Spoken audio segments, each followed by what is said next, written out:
So it's been about a year that I've been on YouTube consistently and inconsistently posting, and here are the top lessons or thoughts that I have about my journey. So one of the first things that I think that I learned, which is really important, is that if you have anything to share that you think that can help somebody else or help the world in general, I think you should share it, because to not share that is to keep your gifts away from the world. See, there's a book by David Dieter called The Way of the Superior Man, and within that book he talks about the male gifts. What is the male gift? It's our presence, it's our ability to get things done, it's our ability to take care and be responsible and to problem solve. Those are our gifts that we have as masculine people. And if there's a solution that you have, or if there's a lesson that you've learned or a way of thinking that really helps you with the way you live life, I think it's a responsibility that you have to share that with the rest of the world, with your fellow man, and to bring them up to success as well. So let me ask you a question. Is there something you know that other people don't know? Or is there something that you've done that is different to what other people have done? Or it could be the same, that has particularly helped you in your life? If the answer is yes, and 99% of the time it should be yes, that you do know something that has helped you in life, then you should share it. And if the answer is no, then you should really deeply think about it, because I promise you there is something you know that can help somebody else out there. Being successful alone is personally fucking boring, but being successful with your fellow man, with your tribe, with your community, I think that's where the real fun begins. And lesson number 2 is, if you have negative self-beliefs or limiting self-beliefs about yourself and what you can provide to the world, YouTube is probably not your best bet, unless, and here's the caveat with this, right? If you just stay consistent on YouTube for a year, for 2 years, for 3 years, if you just stay consistent, all those negative self-beliefs about yourself where you feel like you can't provide value, you don't have anything to offer, you feel like you don't know anything that could be helpful, or you just feel like you can't be successful on YouTube, all those negative self-beliefs will be shattered. See, when I first began, if you have a look at my couple first videos, they're a couple months apart. That's when I started with negative self-beliefs, like who's gonna watch me? You know, it's gonna be embarrassing, my friends are gonna laugh at me, I know nothing, I can't provide anything, how am I supposed to help people even if I can't even help myself, this and that. They're just bullshit. They're bullshit talks, dude. They're all negative self-beliefs. And I went through that. But just with consistency, consistently uploading, you know, even without results, having no expectations of getting fat, getting big, monetized, whatever, just consistently uploading, man, you realize that you actually do have a lot to offer to the world. And, you know, some people will fuck with you. Some people will really vibe with you. Lesson number 3 is, Lesson number 3 is, people don't want the best advice. People just want advice from people that they can relate to, people that they look up to, or people they feel like they have a lot in common with in terms of the same challenges or the traumas that they went through. For example, right, if there's a 15-year-old kid who's been struggling with getting closer to his religion, and let's say that is Islam. So a 15-year-old kid is struggling to get closer to Islam. Well, there's 2 things he might do. The first one is he might look for the best advice.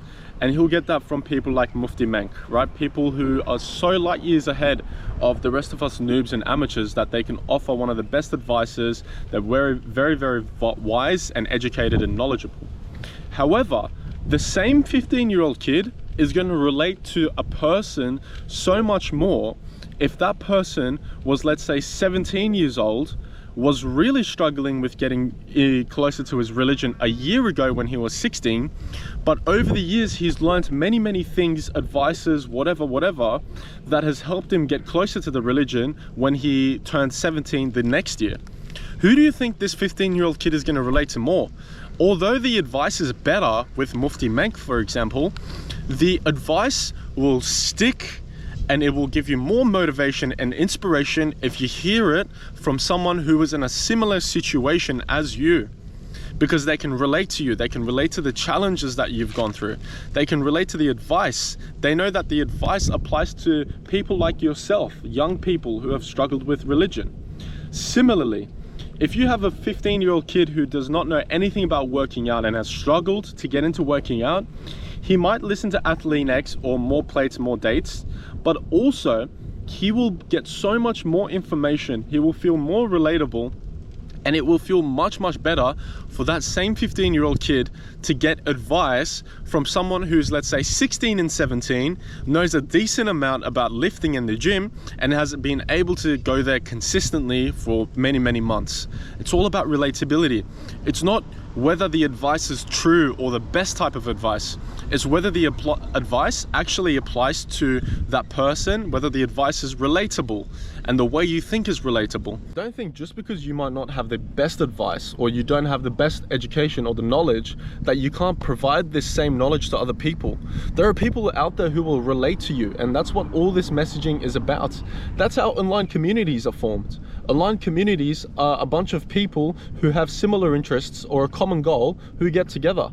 Same with the advice you offer. You don't offer it to help everybody in the world. You can't help everyone in the world. You help people who can relate to you, who are in a similar situation to you. And there are so many people like that, dude. There's 8 billion people in the world.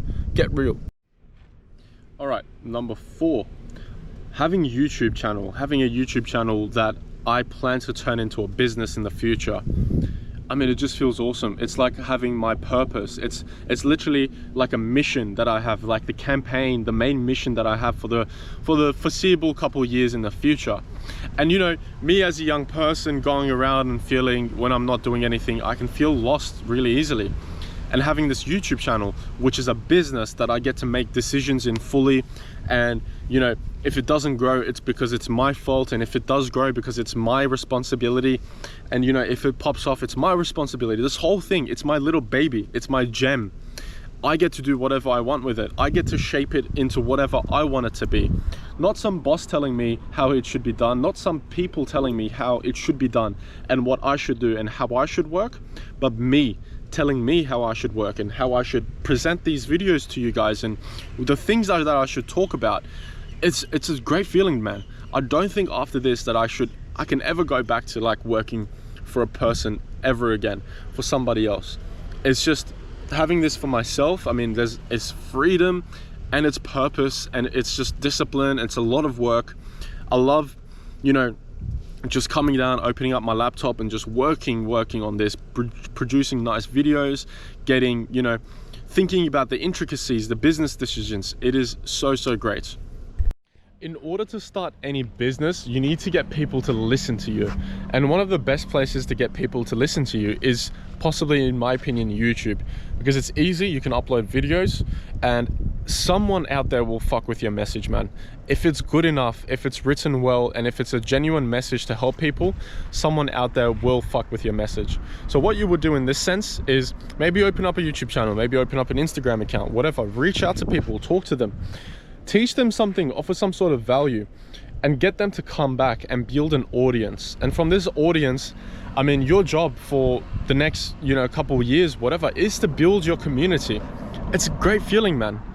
You know, imagine having your own online community, or even your own physical community, where you're the leader and you get to help people out and you know, invite people out, you do events and all this kind of stuff. Man, it's an amazing feeling. And mate, you know what? The 5th lesson, and you've probably heard this everywhere, is patience. Seriously though, patience is big. I've been on this thing for 1 year, averaging about 10 to 20 views, and patience, it tests it, man. And the other day I uploaded a video which got about 200 views. So now it's like, okay, I gotta be patient until my next video blows up. I gotta be patient. It's really important. And you know what? Even if you don't have patience, just starting with YouTube, it will teach you patience, I promise you. Patience is a skill and it must be earned. You're not just born with low patience. Patience is practiced. Same way everything else in life is practiced. Nothing is sedentary, nothing is just still, dude. The world in itself is constantly changing, right? Everything is happening at once, everything's changing. Nothing's still, nothing's stationary. Everything changes. So all these skills that you think you're born with, or the talents that you're born with, you can change them, you can develop them, you can practice them. Similarly, patience is a practice skill. And you know, starting a YouTube channel for me, being able to practice patience for a year, it's done me wonders, man. So lads, I hope you enjoy this one, just a short one. I've been on YouTube for about a year, and these are the lessons or the thoughts that I have, and I will keep going forward with it. I'll see you in about 100 subscribers, then I'll see you at 1,000, then you know, we'll just keep this thing going. The message here that we share is work hard, develop your masculinity, develop your character, develop your spirituality, and be a good fucking person, man. Just be a good human being. That's all we ask of you. Have a good day, my brother. I'll catch you next time.